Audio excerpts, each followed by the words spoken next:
avec ce que j'ai tenté de vous dire, c'était pas de vous parler directement de mon expérience, parce que c'est quand même tout un autre discours, la missiologie, qu'est-ce que ça a fait dans ma vie. C'est que, comment je pourrais dire, c'est que, comment je peux avoir une foi heureuse, avec ce que j'ai vu d'ailleurs, parce que c'était pas un petit voyage de 7 jours.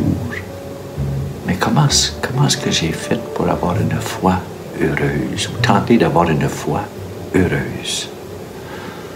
Mais d'abord, dans la célébration eucharistique, c'est parce qu'on pourrait faire toute une raison d'être de toutes ces phrases-là et de cette prière de communion, communion avec la communauté, avec les gens qui sont là. C'est que il y a une phrase qui dit nous attendons le bonheur que tu promets. Nous attendons le bonheur que tu promets. Et alors que c'est pas dit n'importe où, ça nous vient de la Bible, donc une tradition orale comme a été par écrite, et qu'alors que Jésus nous a bien dit que il y a quelque chose de grand qui s'en vient, de beau. Peu importe les mots qu'on sert en français, de bonheur. Ben, quand tu le sais comme chrétien, ben, tu sais, ça te pousse à voir ce qui se passe, puis avec tes talents, de vouloir changer le monde. Petit résumé. 40 ans, j'avais déjà vécu des choses qui m'avaient énormément ébranlé. Je me suis pas retrouvé sur le banc d'école à l'Université Saint-Paul à 40 ans pour rien. C'est quand tu y penses, là, 1 an sans salaire, puis c'est parce que je me questionnais énormément et que ça a été une des plus belles années de ma vie parce que j'étais capable de lier une expérience humaine à être assis dans la salle de classe, puis c'était comme une soif que j'avais à ce moment-là qui... J'aurais voulu que ça continue sans arrêt. Je découvrais des choses. Et alors que ça m'a impliqué à vivre, mettre sur pied un projet qui s'appelait Tiers-Monde, qui était fondé par un groupe de jeunes de Montréal, du collège Jean-Eudes. Et on s'est assis, on a rêvé. Et puis, j'avais déjà une expérience humaine en éducation, donc j'ai pas voulu dissocier un projet missionnaire qui n'était pas celle de la salle de classe sur les lieux. Je m'explique. C'est que je ne voulais pas mettre sur pied une organisation où on arrivait avec notre canne de peinture et notre râteau, nos marteaux, puis on allait changer le monde comme ça. Mais que je recréais un projet de 7 jours sur les lieux, et comme si tu entrais dans la salle de classe, non pas comme des rangs d'oignons, mais que l'apprentissage se faisait par les 5 sens. Et alors que le programme était très rodé, parce que le 3e jour ne pouvait pas être le premier, tout était bien pensé pour qu'il y avait une progression dans les idées, dans l'expérience humaine, et qui, vers la fin, j'avais une espèce de conclusion, et que le jeune, l'adulte accompagnateur, était beaucoup plus outillé, beaucoup plus, parce que ça n'a pas de fin, là, beaucoup plus outillé à devenir des témoins,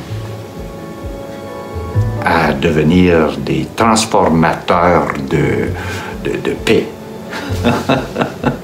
et non par des manifestations avec des affiches, puis de brasser un système.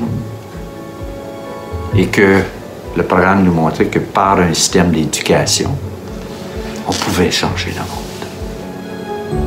Pas n'importe quel système d'éducation en passant. Celle que tu te sers de ta tête. Celle que la réflexion est possible. Donc j'ai été 10 ans, 11 ans à vivre sur le terrain pour permettre à plus de 170 groupes, plus de 6000 jeunes y ont passé avec leurs adultes accompagnateurs, des écoles de l'Est ontarien, c'est-à-dire l'Est canadien à l'Ouest, de la Saskatchewan. On avait des groupes de New York aussi, et qui venaient vivre leurs 7 jours sur le terrain. Et moi, bien, j'ai été celui qui a essayé de gérer le mieux possible ce programme-là, parce que quand ça devient gros, c'est pas ça le problème. Et j'ai toujours demandé à Jésus-Christ d'en faire partie. On a mis sur pied une organisation qui s'appelait Parrainage universitaire. Donc, il y a 73 jeunes à peu près qui ont eu l'occasion d'avoir des études universitaires. C'était très, très rigoureux, dans le sens que ne voulait pas créer une espèce d'ouverture par rapport aux jeunes qui allaient à l'université sur le terrain, puis qu'à toutes les semaines, ils communiquaient par Facebook ou quoi que ce soit aux gens du Canada ou des États-Unis, parce qu'on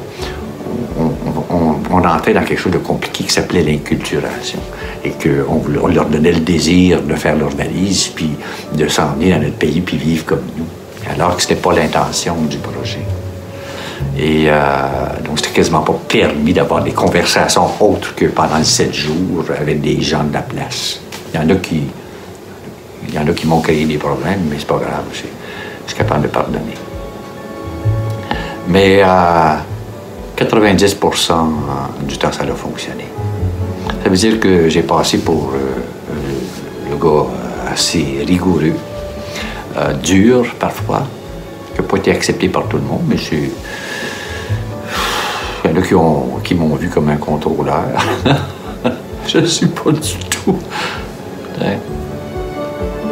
Et derrière toute cette expérience-là, semaine après semaine, pendant une période d'au moins un gros 10 ans, là, mais 5 ans très, très intenses, est-ce que je voyais la même chose?